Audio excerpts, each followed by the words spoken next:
జయ శ్రీ గురుదేవ దత్త.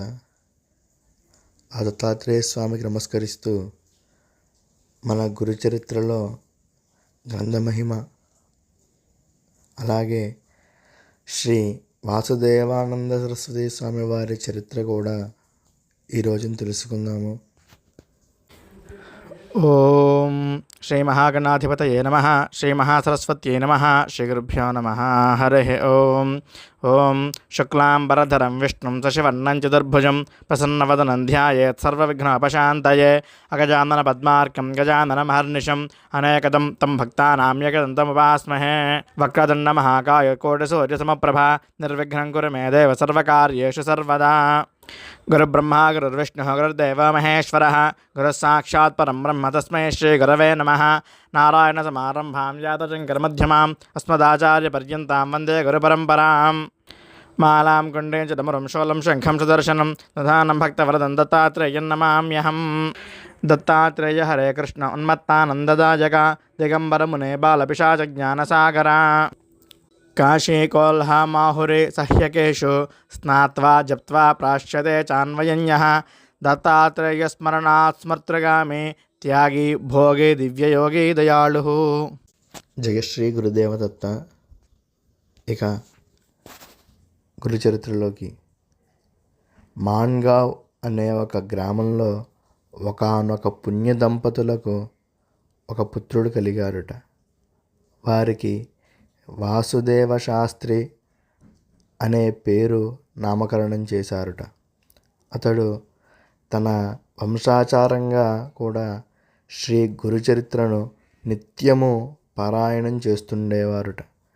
కొంతకాలానికి జ్యోతిషములో అనగా జాతకాలు చెప్పడంలో మంచి ప్రావీణ్యము సంపాదించారుట.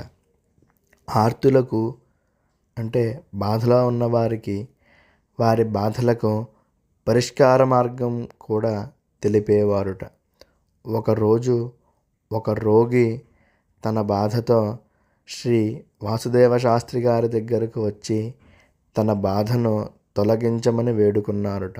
అందుకు వాసుదేవ శాస్త్రి గారు అతడిని ఒక గోవును దానం చేయమని చెప్పారుట. ఆ గోవు మీద ఆశతోటి వాసుదేవ శాస్త్రి గారి తమ్ముడు ఆ గోదానము స్వీకరించారుట. ఆ స్వీకరించిన దోషానికి వారు జబ్బుపడ్డారుట. అప్పుడు మన వాసుదేవ శాస్త్రి గారు తమ్ముడిని కోపగించి 2 గోవులను మరో బ్రాహ్మణుడికి దానమిప్పించారుట. ఆ దానముతో అతడు రోగము నుండి విముక్తుడు అయ్యారుట. తపశ్శక్తితో ఇతరుల దోషాలను కూడా భరించగలిగిన వారు మాత్రమే దానము స్వీకరించాలి అనేవారుట వాసుదేవ శాస్త్రి గారు. ఒకరోజు అతడు ఒక అడవిలో వెళుతూ ఉండగా దత్తాత్రేయ స్వామి వారు ఒక బోయవాడి రూపంలో వాసుదేవ శాస్త్రి గారికి కనిపించి అతన్ని పులిబారి నుండి కూడా రక్షించారుట. ఆ రోజు రాత్రి కలలో కనిపించి స్వామివారు నిన్ను పులి నుండి కాపాడినది నేనే అని చెప్పారుట. అలాగే ఒకసారి వాసుదేవ శాస్త్రి అతని తల్లి నరసోబావాడి వెళ్ళి అక్కడ ఒక ధర్మశాలలో ఉన్నారుట.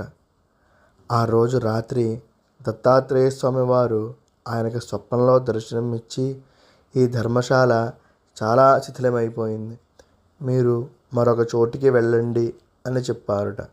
మరునాటి ఉదయమే వాసుదేవ శాస్త్రి గారు ఆయన తల్లి ఇద్దరు స్నాన సంధ్యలు పూర్తిగా ఉంచుకుని ధర్మశాల నుండి బయటికి రాగానే ఆ ధర్మశాల భవనము కూలిపోయిందిట. అలాగే ఒకనాడు వాసుదేవ శాస్త్రి మరియు ఆయన భార్యను వెంటబెట్టుకుని దత్తక్షేత్రములన్నీ కూడా దర్శిస్తున్నారుట. ఒకరోజు దత్తాత్రేయ స్వామి కలలో కనిపించి నేటి నుండి 4వ రోజున మీ ఇద్దరిని నా సన్నిధికి చేర్చుకుంటాను అని అన్నారుట. అందుకు వాసుదేవ శాస్త్రి గారు నేను సన్యాసం తీసుకుంటాను కాబట్టి నా భార్యను మాత్రమే మీ సన్నిధికి తీసుకువెళ్ళండి అన్నారట. వాసుదేవ శాస్త్రి భార్యకు మరుసటి రోజే కలరా వచ్చి కొద్ది రోజులలోనే మరణించారుట. ఆమెకు కర్మ చేసిన 14వ రోజున వాసుదేవ శాస్త్రి గారు సన్యాసం తీసుకున్నారుట. ఆ రోజు రాత్రి దత్తాత్రేయుడు గోవిందస్వామి రూపంలో కలలో కనిపించి మరునాటి నుండి భిక్షువుగా జీవించమని సెలవిచ్చారుట. ఆనాటి నుండి వాసుదేవ శాస్త్రి గారు శ్రీ వాసుదేవానంద సరస్వతి స్వామివారిగా ప్రసిద్ధి చెందారుట. ఇది అతి క్లుప్తముగా శ్రీ వాసుదేవానంద సరస్వతి స్వామివారి చరిత్ర. ఆ దత్తాత్రేయ స్వామివారికి, వాసుదేవానంద సరస్వతి స్వామివారికి కూడా నమస్కరిస్తూ హరి ఓం తత్సత్.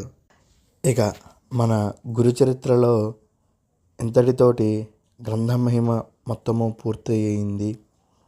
ఇక ఆ స్వామివారి అనుగ్రహంతో వచ్చే వారము గురు చరిత్ర మొదటి అధ్యాయము ప్రారంభము. అందరూ కూడా ఆ స్వామివారికి నమస్కరిస్తూ ఆ అధ్యాయం కోసం ఎదురు చూస్తూ ఉండండి. అలాగే ఎవరైనా గురు చరిత్ర వినేవాళ్ళు ఉంటే కనుక వారికి కూడా ఈ వీడియో షేర్ చేయగలరని మనవి. ఇక వచ్చే వారము నుండి గురు చరిత్ర అధ్యాయములు ప్రారంభం కానున్నాయి. హరి ఓం తత్సత్.